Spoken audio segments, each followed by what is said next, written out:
Salut à tous. Alors aujourd'hui on se retrouve pour une nouvelle vidéo. Comme vous le voyez dans le titre, on va parler des armes du dragon sur Fortnite. Mais avant de commencer la vidéo, surtout restez bien jusqu'à la fin. J'ai quelque chose de très important à vous dire. N'hésitez pas non plus à liker, à vous abonner et à commenter la vidéo.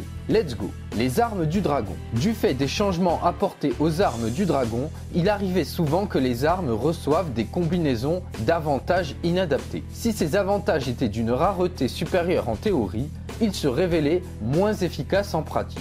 Afin de corriger cela, Fortnite nous a donné un nouveau schéma pour chaque arme du dragon modifié, afin qu'elles correspondent à leur état d'origine avec leurs avantages d'origine au niveau auquel elles étaient avant la mise à jour 3.2. Vous devriez recevoir un nouveau modèle même si vous avez recyclé ou si vous vous êtes débarrassé du schéma après la mise à jour 3.2. De plus, Fortnite va conserver la version actuelle du schéma dans votre arsenal, si jamais vous préférez la nouvelle version. Fortnite va aussi nous donner un calendrier plus précis de cette restauration prochainement, mais ça devrait être au cours de la semaine. Fortnite est actuellement en train de déterminer les schémas qui seront affectés ainsi que les avantages, puis après avoir testé le processus sur un serveur interne. Enfin, ils activeront la restauration pour tous ceux qui ont été affectés. Plafond de statistiques. Vous trouvez que les plafonds de statistiques tels qu'ils sont actuellement ne sont pas satisfaisants et nous sommes d'accord. S'il est vrai qu'il s'agit d'un élément essentiel de Fortnite depuis toujours, il y a un petit peu le bazar dans les équilibrages après la mise à jour. Quand vous jouez avec des amis ayant une limitation appliquée à votre niveau, le jeu doit rester motivant et vous donner le sentiment que vous n'êtes pas en train de perdre votre temps. Or, cet objectif n'est pas rempli en l'état actuel des choses. La prochaine mise à jour apporte donc des ajustements au plafond de statistiques. Ces changements sont là afin d'assouplir considérablement les limitations, mais n'affecteront pas trop négativement l'expérience des nouveaux joueurs. Fortnite va donc continuer à ajuster les plafonds de statistiques, mais a tout de même voulu proposer un correctif au plus vite. Voici donc la liste des changements affectant les plafonds de statistiques dans la mise à jour. Fortnite a corrigé le problème qui affectait les défenses de bouclier anti-tempête.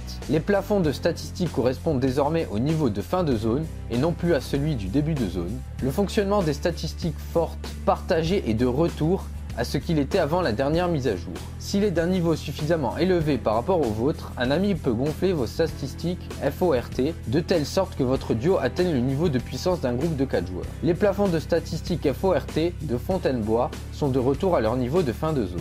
Nous allons aussi accélérer la croissance des plafonds de statistiques personnels afin qu'elle progresse plus vite que l'augmentation de la difficulté des ennemis. Dans la majorité des cas, les plafonds seront plus élevés qu'ils ne l'ont jamais été. À la toute fin des picardies, ils seront même virtuellement absents. De plus, Fortnite a le sentiment que vous n'êtes pas suffisamment récompensé quand vous jouez à des contenus plus difficiles.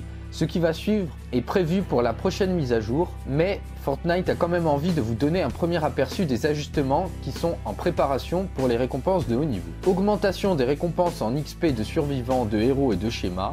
Elles commenceront à s'accroître à partir de Villeplanche et continueront à augmenter à chaque hausse de niveau de difficulté. Mise à jour des récompenses des alertes de mission des mini-boss afin de se concentrer davantage sur les schémas, les survivants et les clés de transformation, tout en augmentant la rareté des objets. Augmentation des quantités de matériaux de la tempête obtenus en progressant dans chaque zone à partir de Villeplanche. Par exemple, vous recevrez 2 fois plus de gouttes de pluie à Picardie qu'actuellement. Avantage de chance de coups critiques. Il a déjà été dit, mais Fortnite et Epic Games tiennent à le répéter, nous n'aurions pas dû faire ce changement avant de mettre en place le système de reconfiguration des avantages sur lesquels nous travaillons activement en ce moment. Les changements d'équilibrage sont parfois nécessaires, mais ce n'était pas le bon moyen de le procéder. Nous allons donc ramener les avantages de chance de coups critiques à ce qu'ils étaient avant la mise à jour 3.2. Comme nous ne souhaitons pas ajuster d'autres statistiques, nous allons conserver les valeurs d'augmentation des dégâts critiques telles quelles. Nous ne pouvons pas procéder à un correctif isolé pour ce changement en particulier,